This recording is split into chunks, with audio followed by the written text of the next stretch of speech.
کے بعد میں دعوت دے رہی ہوں رقیہ بنت عبداللہ کو، جن کی تقریر کا عنوان ہے ہر گھر ایک یتیم۔ عنوان تو عجیب ہے، پر سننے کے بعد سمجھ میں آئے گا اس میں کیا ماجرا ہے۔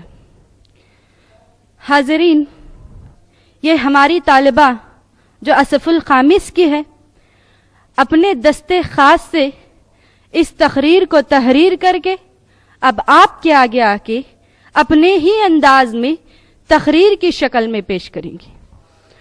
ماشاءاللہ، یہ ان کا خیال تقریر لکھنے کا بہت اچھا ہے۔ اگر آج کل ہر گھر میں ایک یتیم ہوتا تو کوئی اس زمین پر یتیم نہ بچتا، نہ کسی کو یتیم خانے کھولنے کی ضرورت تھی، نہ ہی کسی یتیم پر ہمدردی کرنے کی یا انہیں تانا دینے کی جرات پیدا ہوتی۔ عزیز حاضرین، ہم بھی یہ پختہ ارادہ کرے کہ ہمارے گھر میں ایک یتیم کو لائیں۔ جب ایک بچہ یا بچی یتیم رہے، اگر یتیم خانے میں بھی چلے جائے تو وہ ایسی محبت نہیں پا سکتی جو اپنے گھر میں پا سکتی ہے۔ وہاں ایک ٹیچر کی محبت پا سکتی ہے، وہاں ایک آیا کی محبت پا سکتی ہے، لیکن ایک باپ کی، ایک ماں کی، ایک بہن کی، ایک بھائی کی، ایک خالہ کی، ایک چچا کی، ایسی الگ الگ محبتیں وہ نہیں پا سکتے۔ اس بہترین تقریر کو آپ غور سے سن کر اس پر عمل کرنے کی مکمل کوشش کریں۔ انشاءاللہ اللہ تعالی ہم تمام کو توفیق دے کہ ہمارے ہر گھر میں ایک یتیم لائے۔ اللہ کے رسول محمد صلی اللہ علیہ وسلم نے ایک یتیم کے ہاتھ پر اگر ہم سر پر اگر ہاتھ پھیریں تو اتنی بڑی ضمانت دی ہے کہ میں اور وہ جنت میں اس طرح رہیں گے۔ دونوں انگلیوں کو اللہ کے رسول شہادت کی اور درمیان کی انگلی کو بتا کر بتائے کہ اتنا قریب ہوں گے، اس کے درمیان کوئی حد فاصل نہیں ہے۔ تو عزیز حاضرین، یتیم کی اتنی بڑی فضیلت، یتیم کو اپنے گھر میں لانے کی اتنی بڑی فضیلت ہے۔ ایک اور جگہ اللہ کے رسول بولتے ہیں، ایک چیز ہے جو لا تعداد ہے، جس کی ہم کبھی گنتی نہیں کر سکتے، وہ ہے ہمارے بال، یا نہیں تو آسمان کے ستارے۔ اللہ کے رسول محمد صلی اللہ علیہ وسلم نے بتائے کہ جو شخص اپنے گھر ایک یتیم لائے، یا نہیں تو ایک یتیم کے سر پر اپنا ہاتھ پھیرے، اس کے سر کے بال، جس کے ہاتھ کے نیچے جتنے بال آئیں گے اتنے نیکیاں اسے ملیں گے۔ ماشاءاللہ، اتنا بڑا اجر ہے ایک یتیم کو پالنے کا، اتنا بڑا اجر ہے ایک یتیم کو اپنے ساتھ رکھنے کا، اس کے ساتھ اچھا سلوک کرنے کا۔ ہاں، یاد رکھو کہ ایک یتیم کو لا لینا ایک بڑی بات نہیں ہے۔ اللہ کے رسول محمد صلی اللہ علیہ وسلم نے ایک یتیم کو پالنے کی جتنی بڑی فضیلت بتائے ہیں، ایک یتیم کے ساتھ سختی کے اوپر اتنی بڑی وعید بتائے ہیں۔ سب سے بہترین گھر وہ ہے جس گھر میں ایک یتیم ہو اور اس کے ساتھ اچھا سلوک کیا جائے۔ سب سے بدترین گھر وہ ہے جس گھر میں ایک یتیم ہو، اس کے ساتھ بد سلوک کیا جائے۔ اللہ تعالی ہم تمام کو توفیق دے کہ یتیم خانے کھولنے کی جرات ہم اس دنیا میں بند کر دے، یعنی کہ اپنے ہر گھر میں ایک یتیم کو لائے اور اس کی پرورش کرے، اسے سب کی محبتوں سے نوازے انشاءاللہ تعالی۔ اب وہ آئیں اپنی تقریر کو پیش کریں۔ السلام علیکم ورحمۃ اللہ وبرکاتہ۔ ان الحمد للہ نحمده ونصلی علی رسوله الکریم، اما بعد۔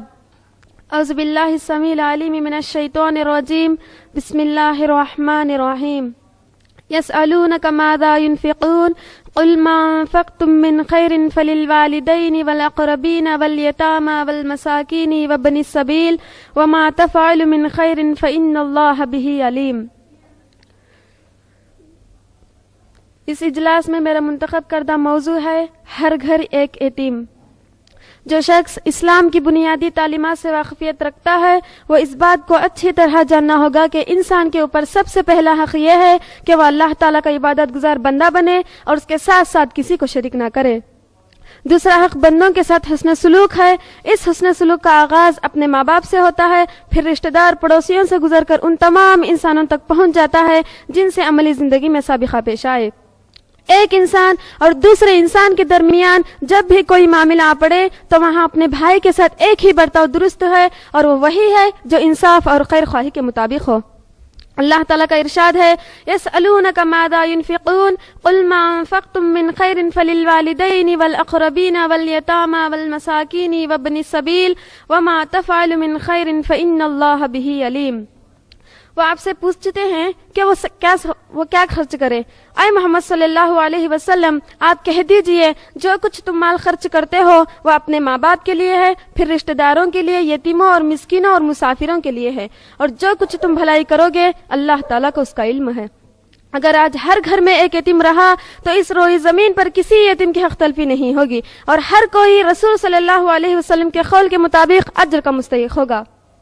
سہل بن سعد رضی اللہ تعالیٰ عنہ سے روایت ہے، رسول صلی اللہ علیہ وسلم نے فرمایا، میں اور یتیم کی کفالت کرنے والا جنت میں اس طرح قریب ہوں گے۔ آپ صلی اللہ علیہ وسلم نے اپنی انگلی اور بیچ کی انگلی سے اشارہ فرمایا۔ یتیم کی کفالت اور اس کی خبرگیری کرنے والے کا مقام بہت بلند ہے۔ یتیم کی کفالت کرنے سے جہاد کا بھی ثواب ملتا ہے۔ اس طریقے سے رسول صلی اللہ علیہ وسلم نے ہم کو بہت سی تعلیم دی ہے جس میں یتیم کی کفالت کرنے پر ابھارا گیا ہے۔ اس لیے آپ بھی یتیم کی کفالت کر کے رسول صلی اللہ علیہ وسلم کی اس خوشخبری میں شامل ہو جائیے، ایسی خوشخبری جو کبھی آخرت میں بھی ختم نہیں ہوگی۔ جن بچوں کے ماں باپ انتقال ہو جاتے ہیں تو ان بچوں کو یتیم خانے میں چھوڑ دیتے ہیں تاکہ وہاں جو رہتے ہیں ان بچوں کو ماں باپ کا پیار دے، لیکن وہ ہر بچے کو ماں باپ کا پیار تو نہیں دے سکتے مگر ان کی دیکھ بھال تو کرتے ہیں۔ اگر وہی یتیم خانے کے بجائے ہر گھر میں ایک یتیم لڑکا یا لڑکی رہے تو سب رشتہ دار اس بچے سے پیار کرنے لگیں گے اور اس بچے کو ماں باپ کا پیار بھی مل جائے گا۔ اس حقیقت کو واضح کرتے ہوئے رسول صلی اللہ علیہ وسلم نے فرمایا، سب سے بہترین گھر وہ ہے جس گھر میں یتیم ہو اور اس پر شفقت کیا جائے، اور سب سے بدترین گھر وہ ہے جس گھر میں یتیم ہو اس پر شفقت نہ کیا جائے۔ مسعود رضی اللہ تعالیٰ عنہ سے روایت ہے، رسول صلی اللہ علیہ وسلم نے فرمایا، بے شک تم لوگ مومن نہیں ہو سکتے یہاں تک کہ تم رحم کرو۔ لوگوں نے کہا، ہم میں سے ہر لوگ رحیم ہیں اے اللہ کے رسول صلی اللہ علیہ وسلم۔ رسول صلی اللہ علیہ وسلم نے فرمایا، بے شک تم میں سے رحیم وہ نہیں جو اپنے ساتھیوں پر رحم کرے، بلکہ رحیم وہ ہے جو عام لوگوں کے ساتھ رحم کرے۔ کیا آج ہمارے دلوں میں رحم نہیں؟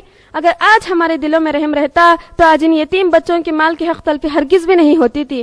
آج ہمارے دلوں میں ان یتیم بچوں کے لیے رحم نہ رہنے کی وجہ سے یہی بچے کسی کے پاس غلامی کر رہے ہیں یا آوارہ اڈوں میں گشت لگا رہے ہیں، سڑکوں پر ان کا گھر بن گیا۔ یاد رکھو، جب تک ہم ان یتیم بچوں پر رحم نہیں کریں گے تو اس وقت تک ہم کامل ایمان والے ہرگز بھی نہیں ہوں گے، اور جب تک ہم ان یتیم بچوں پر رحم نہیں کریں گے اس وقت تک اللہ تعالیٰ بھی ہم پر مہربان نہیں ہوگا۔